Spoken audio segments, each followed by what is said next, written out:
Violence et trahison. Le schisme entre le Koumzé et l'UPC dans la lutte pour l'indépendance du Cameroun. Introduction. Le front fracturé du nationalisme camerounais.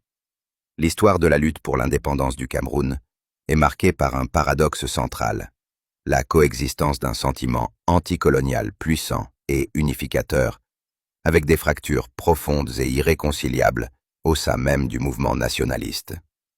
Le conflit qui a opposé l'Union des populations du Cameroun, UPC, et le Koumzé, l'assemblée traditionnelle du peuple bamiléké, ne peut être réduit à un simple désaccord politique. Il s'agit d'un affrontement fondamental entre des idéologies, des stratégies et des visions du monde. Ce schisme n'était pas une conséquence imprévue. Il fut activement exploité, voire encouragé, par l'administration coloniale française, qui en fit une pierre angulaire de sa stratégie de contre-insurrection. Les accusations mutuelles de violence et de trahison n'étaient pas de simples invectives, mais des armes politiques précises, articulant deux conceptions radicalement différentes de la nation camerounaise et de la voie légitime vers sa souveraineté.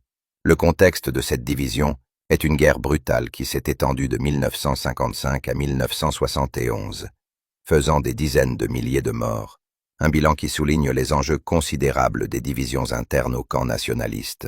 L'administration française, déterminée à maîtriser le processus de décolonisation, a activement créé des partis de collaboration pour contrer l'influence de l'UPC, manipulant ainsi la trajectoire vers l'indépendance.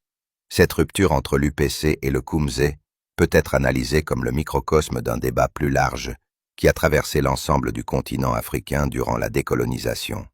Elle incarne la tension classique entre les mouvements révolutionnaires, panafricains et multiethniques, aspirant à une rupture totale avec la puissance coloniale, et les groupes plus conservateurs, souvent fondés sur des bases ethniques ou des structures de pouvoir traditionnelles, qui privilégiaient un transfert de pouvoir négocié et graduel.